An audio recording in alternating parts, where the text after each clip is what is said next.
Hi guys, today we're going to look at 2 Chronicles chapter 16 verse 1 through chapters 18 through verse 27.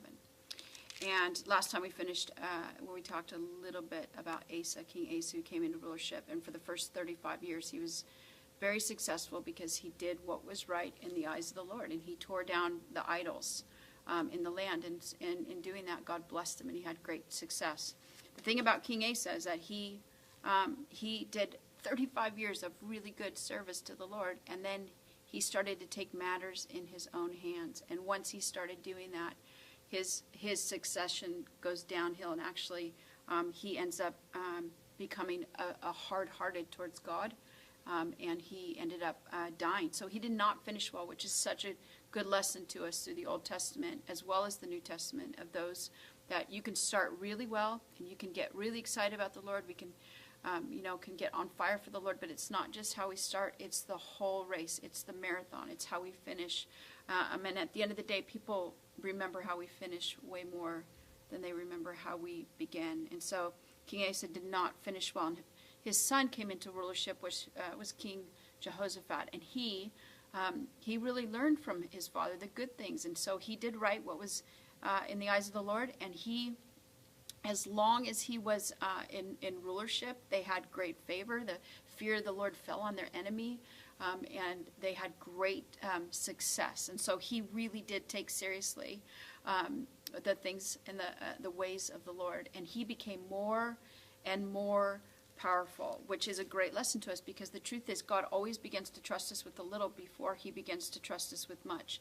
And he was a good king that did right in the eyes of the Lord. And he had some enemies, just like everybody has enemies. There is only one enemy, but there's the enemies sometimes camps around us, and it feels a little overwhelming at times. And he had some real enemies, and one of those enemies was King Ahab, and he was always coming after him. And Jehoshaphat went before the Lord and got what he needed from the Lord, and he got wisdom from the Lord, and he went to fight Ahab, right? And in the process of this, we see where God sends to Jehoshaphat, just like he sent actually to his father a prophet to warn him.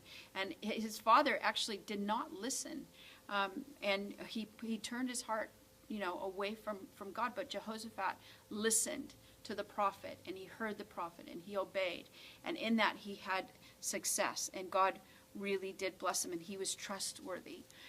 And so it's important that we know that God will send people into our lives. When we read about Ahab, when he got a word from the Lord as well, he went cold-hearted, and it made him angry. In fact, he even said, how come they always prophesy what I don't want to hear? It's sort of like this: I don't want to hear what's not right. I only want to hear the stuff that I want to hear that's really good.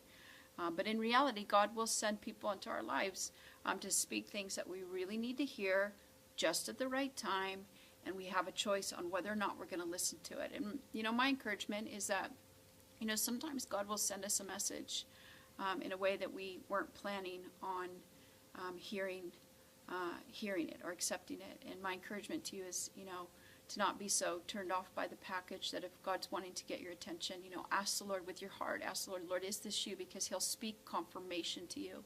And the thing that we want to be really careful of is that we don't ignore who God sends into our life just because we don't like, what they're saying. And so it's important that we stay soft-hearted towards that, because when we're soft-hearted towards the words of the Lord, it keeps us in the place of safety, and it keeps us in the place of success.